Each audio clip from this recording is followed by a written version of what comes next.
salesmen and then their returns with me right here. So we want to enter them. So we start. You see, you can move your cursor to any cell you want to type in, and then you type.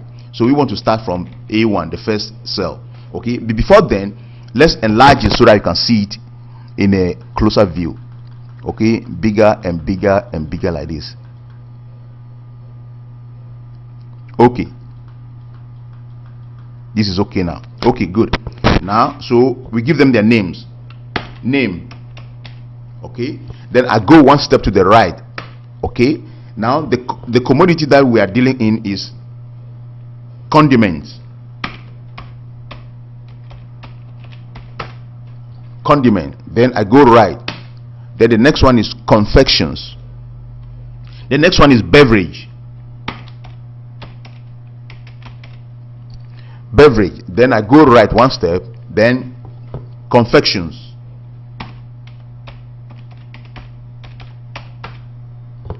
Okay, these are the three commodities we are selling, we are dealing in. Now, then the salesman. Okay, now the first salesman, Fola. Okay, this is a salesman, Fola. Okay, he made a sales in. Now, before then, look at it. You see this condiment here. You can't see the whole word. Okay, some part of the word is hiding. This is because this column is too narrow. Now, to expand the column, you have to point your mouse to the column border. Now, the column border is the line separating B and C. Okay, in between the two columns, you point your mouse to the column border. You see, not here, not here, not this place. Now, this is the header. In between the two header, you point your mouse there. Your mouse changes to two-headed arrow. Okay, then you drag to the right and expand it. Can you see that? You can expand as big as you want, and you can reduce it as you want also. Okay, so let it be like this. Okay, now if you're on a particular column border, the border belongs to the column on the left. So this border here belongs to B. This border here in between C and D belongs to C. Okay, can you see that? Now the border in between D and E, like you can see this one, this border here belongs to D. Okay, so you expand it. Okay, very good. So if you are in between two borders, the border belongs to the column on the left hand side. Good. So Fola made sales in condiment. So let's enter.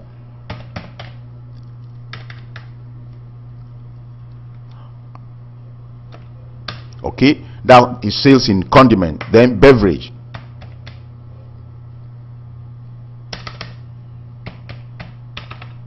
Okay, then confections. Very good. Then the next salesman, Vanava.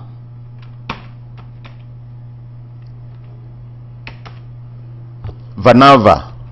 Okay, Vanava made sales in condiment. Okay, then sales in beverage. Then sales in confections. Then the next salesman, Malaika. Malaika made sales in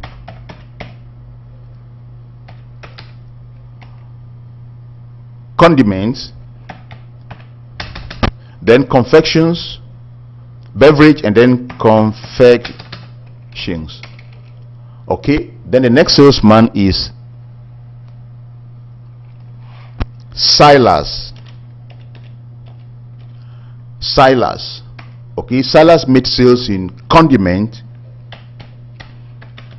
You see, I was telling you that, see, if you have more data which is more of numbers than words, like I told you, you concentrate on this set of keys here and then enter them. So those are the keys I'm making use of now. You see, they are faster than the keys at the top of the keyboard. Okay, Silas made sales in beverage also. Okay, then he made sales in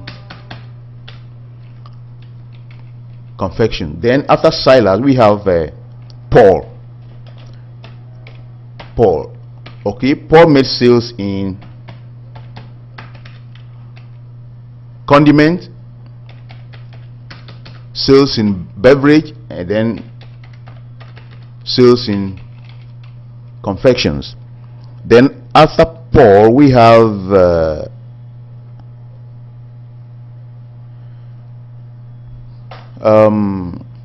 Deola or Daily rather. Daily made sales in, yes, sales in beverage, and then sales in, very good. So we assume that these are the salesmen and then their returns. Okay, well, of course I'm just entering some arbitrary values which we can make use of. Okay, good. So we assume that we have a sales data now. So the next thing you do after you enter your data is to save it. Okay, so now let's save. You click on office button. This is the office button here. You click it, then you go to save as. Now you use save as to save your document or your file the first time, and then assign a name to it. Then all subsequent times you use ordinary save, this save. Okay, now you use the save as to assign a name, or you use the save as if you want to save the file in another place, like in your flash or in the CD, okay, or in another folder. Okay, unless you want to deliberately change the name, the same save as again. Okay, so we use the save as. Very good. Now computer says it's book 1. This is the file name here, the box where you are going to type the file name. Okay, computer is giving it book 1, but then we want to give a name to it. We want to call it Excel 2010 lesson 1. Okay, Excel 2010 lesson 1.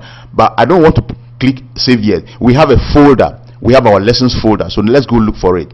I click on the desktop, then we see that this is our lessons folder, video lessons folder. Can you see that? I double click it.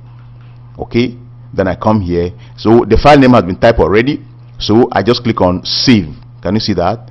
It is saved. Very good. Okay, now let's see how to clear the screen. We are finished saving it. To clear the screen, we go to office button, then close. That's how to clear the screen. Okay, you know, we are still in Excel, we only clear the screen. Now to bring it back, you go to office button, open. Okay, already we're in our sales folder, so just look for the file. It's called Excel 2010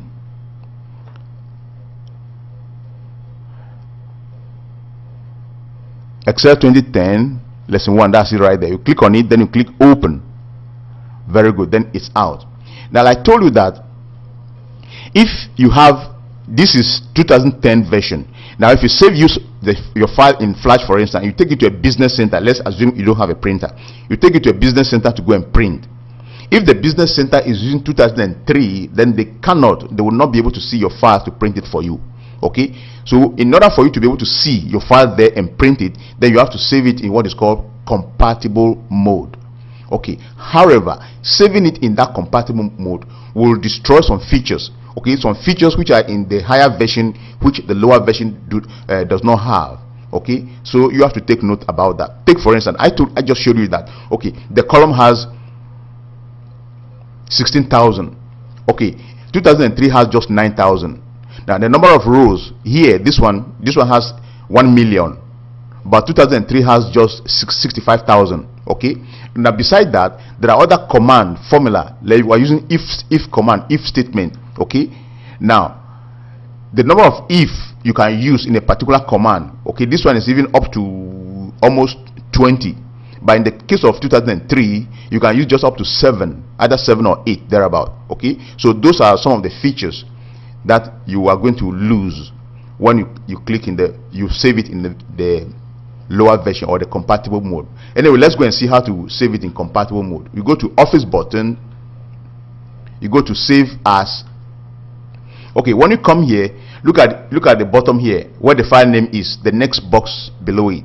It says save as type. You click on the arrowhead by the right here, then you select Excel 97-2003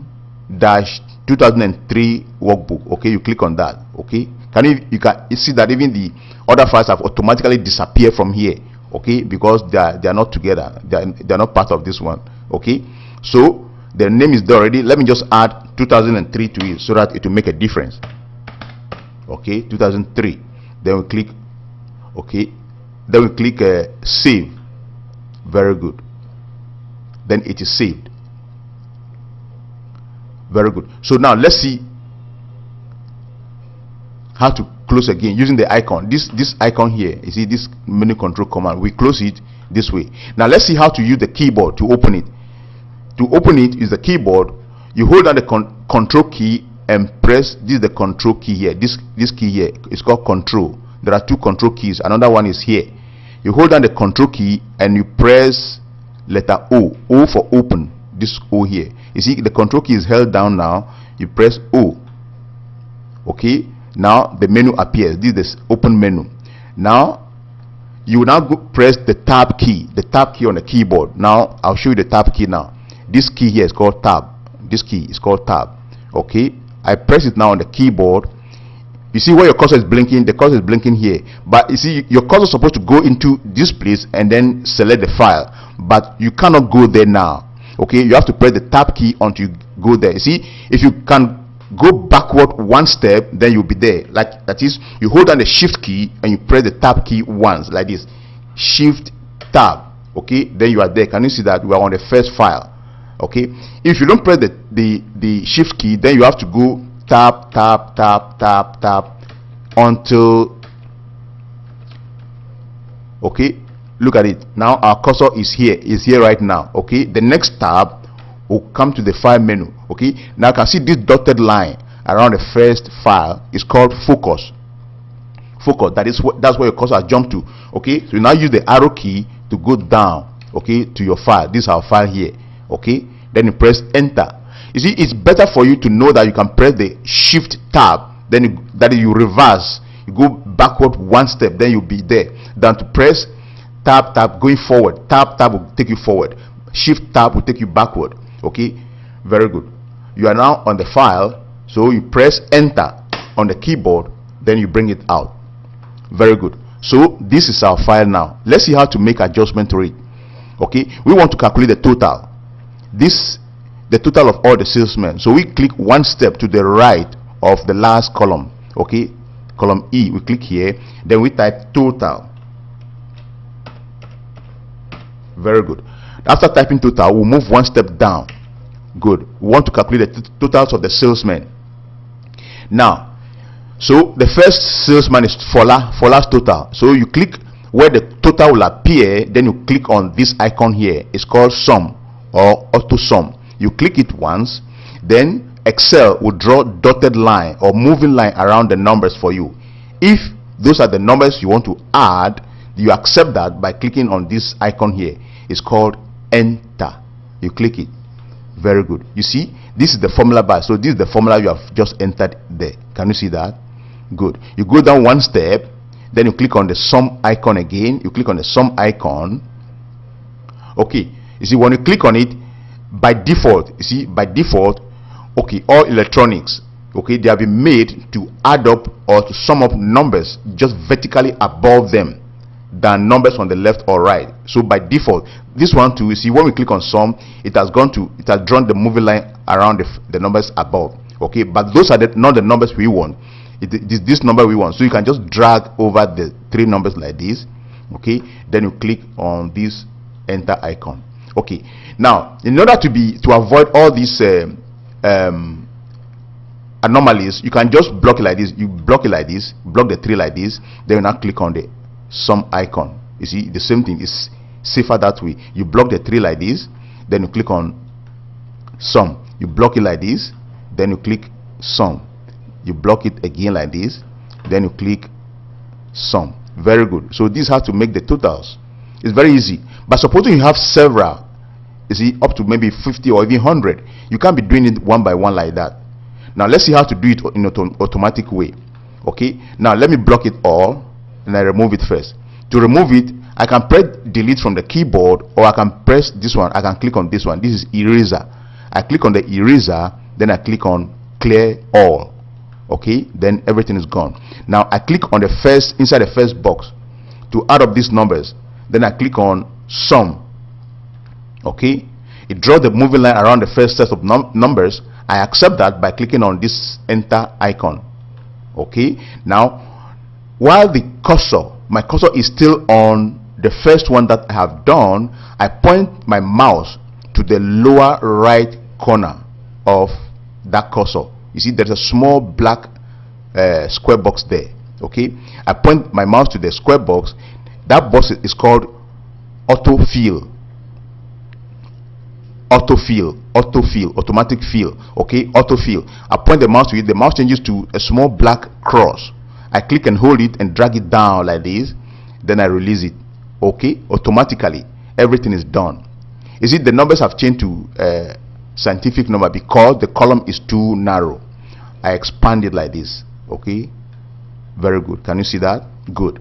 You see, so use the autofill to do it. First of all, you have to do the first one and let your cursor remain on the first one. Then you now point your mouse to the autofill. Okay, see, look at it. I block this one and I press delete to remove it. Okay, you do the first one, let your cursor remain on the first one, then you point your mouse to the autofill icon, the autofill button, which is the lower right corner of the first one, or where your cursor is. Then you click and drag it down. Okay, then the rest is done automatically.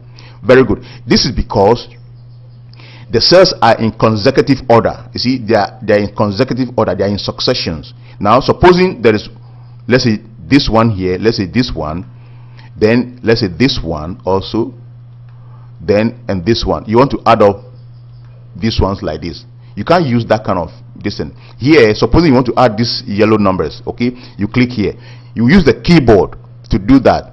You press equal to on the keyboard, then you click on the first one like this, then you hold on the control key on the keyboard, then you click on the next one.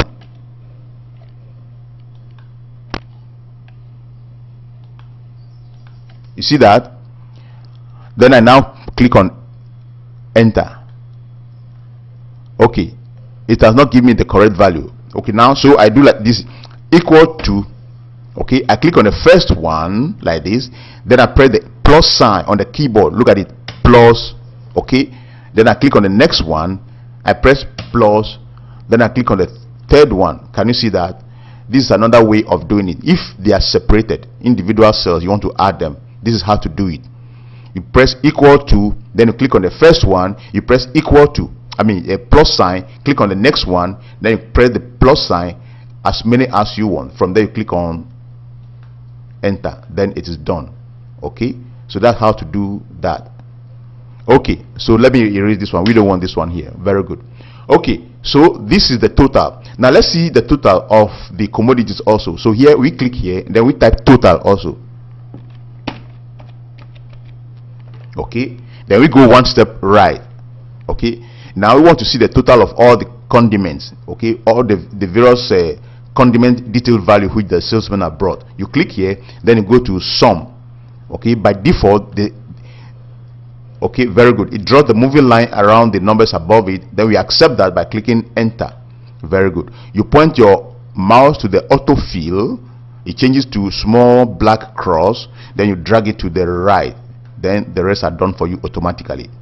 Very good. Now let's remove these colors here. I click inside, then I go to this icon here, then I click no color, no fill. Okay, I click on this one also, no fill.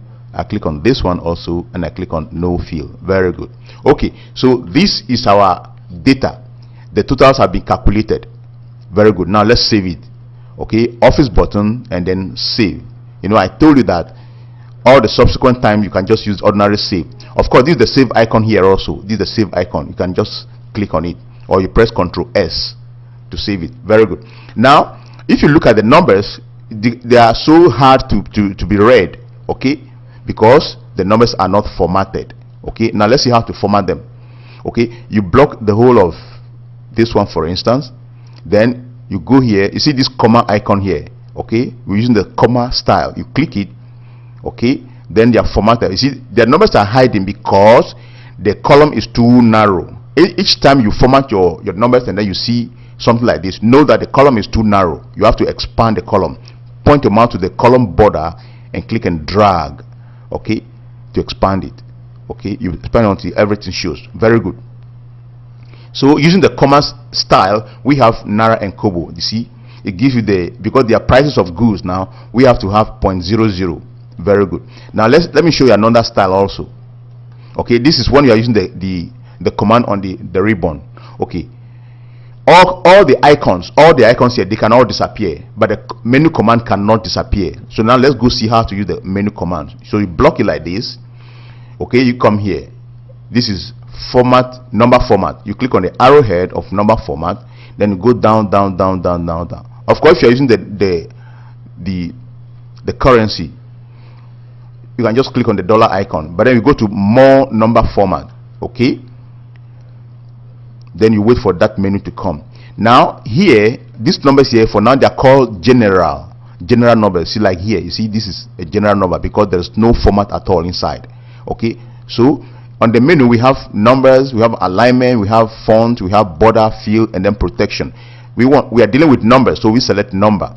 Okay, then we go down to in the category box, we go to number. Okay, very good. So our number now, we want 2 decimal places, which is this. Okay, we accept that. But supposing you are in the bureau de change, or you change money for people, the money changers, you know, normally use 4 decimal places, so you can increase the number of places there like this. Okay, but for now we need just 2. Then here it says use 1000 separator. 1000 separator, look at it. I click on it. Be watching this number here as I click on it. I click. Can you see that? Okay, so this number is now easily readable now. Very good. Then here it says that negative number, that is if you are doing some calculation and your result is